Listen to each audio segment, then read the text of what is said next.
একটা তো বলা হচ্ছে ইন্ডিমনিটি রাষ্ট্রপতিকে দেয়াই আছে, ফৌজদারি মামলা বা এরকম কোনো মামলায় তিনি আসামি হবেন না।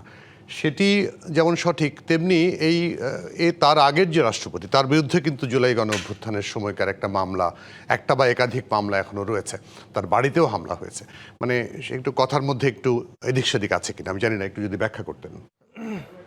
এটি আসলে আপনি জানেন যে গত শুক্রবার যখন তিনি পদত্যাগ করেন, জাতীয় সংসদের স্পিকারের বরাবর যখন তিনি তার পদত্যাগপত্র পাঠান, তারপর থেকে এ বিষয়ে নানা রকম কথাবার্তা হচ্ছে এবং জুলাইয়ের অভ্যুত্থানের পক্ষের যেসব সংগঠন রয়েছে, এনসিপি সহ বিভিন্ন সংগঠনের পক্ষ থেকে তাকে পদত্যাগের পর গ্রেপ্তারের দাবি তোলা হয়েছে। যদিও এই বিষয়ে আইন বিশ্লেষক যারা আছেন, আইনের বোদ্ধা যারা আছেন, তারা দুই ধরনের মন্তব্য দিয়েছেন। বিশেষ করে আপনি জানেন যে সংবিধানের ৫১ অনুচ্ছেদ অনুযায়ী বিভিন্ন রকমের মন্তব্য আছে। তবে এখানে আমি সংবিধানের যে ৫১ অনুচ্ছেদ আছে, ৫১-র ১ এবং ৫১-র ২, এই দুই অনুচ্ছেদ আমি মোটামুটি পড়াশোনা করেছি। সেখানে দেখা গেছে আসলে রাষ্ট্রপতির দায়িত্ব পালনকালীন যে সময়টুকু আছে, সেই সময়ে তাকে ইন্ডিমনিটি দেয়া আছে, অর্থাৎ দায়মুক্তি দেয়া আছে।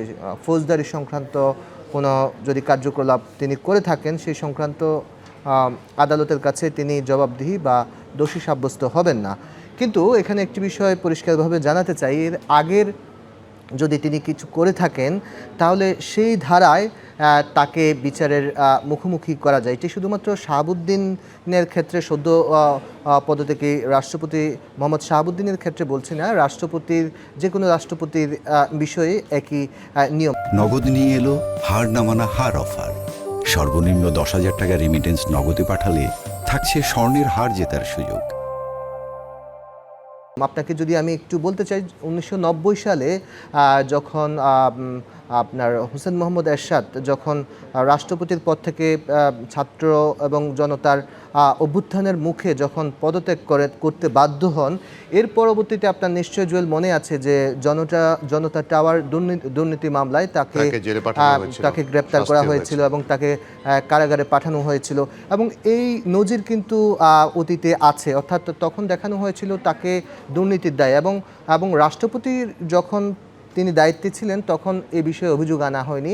রাষ্ট্রপতির পরবর্তী কার্যক্রম, অর্থাৎ পরে তিনি যখন এই দায়িত্ব থেকে সরে দাঁড়িয়েছেন, এর পরবর্তী সময়ে তখন তাকে ফৌজদারি বা দুর্নীতির যেসব অভিযোগ আছে, সেই অভিযোগগুলো নিয়ম অনুযায়ী, রাষ্ট্রের যে প্রচলিত আইনকানুন আছে, সে আইনকানুন অনুযায়ী যে কোনো অর্থাৎ রাষ্ট্রপতির বিরুদ্ধে ব্যবস্থা নেওয়া যায়, সাবেক রাষ্ট্রপতির দুর্নীতির অভিযোগে ব্যবস্থা নেওয়া যেতে পারে। জি, আপনার কাছে একটু জানতে চাও, আপনার সাথে আমি যতটুকু জানি গতকালকেও কথা হয়েছে সাবেক রাষ্ট্রপতির, এর আগে পদত্যাগের আগেও কথা হয়েছে।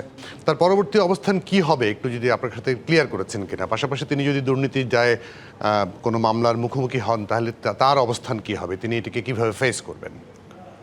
দেখুন, তার সঙ্গে কথা হয়েছে, আমরা পেশাগত প্রয়োজনে তার সঙ্গে যোগাযোগ করা হয়েছে, সংবাদের তথ্যের যাচাইয়ের জন্য তার সঙ্গে আমরা অফিসিয়ালভাবে, অর্থাৎ আমরা ডিবিসি নিউজের পক্ষ থেকে যোগাযোগ করেছি। আপনি জানেন যে একদিন আগে তার একটি সাক্ষাৎকারও আমাদের ফোনে সম্প্রচার হয়েছে।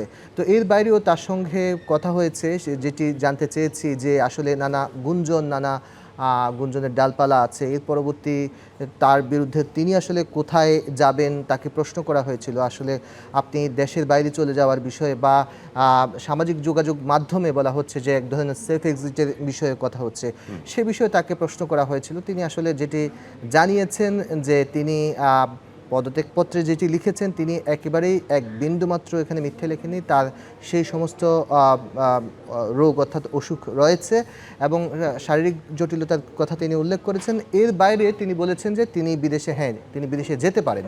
তিনি দেশে এবং বিদেশে তার চিকিৎসা প্রয়োজন, এবং সেটি তিনি বলছেন যে তিনি কোনো লুকোচুরি করে যাবেন না বলে তিনি দাবি করছেন। তিনি জানিয়ে, অর্থাৎ নিয়ম অনুযায়ী শাহজালাল আন্তর্জাতিক বিমানবন্দর দিয়ে তিনি বাহিরে যাবেন এবং প্রয়োজনে তিনি পরবর্তী সময় তিনি ফিরেও আসবেন।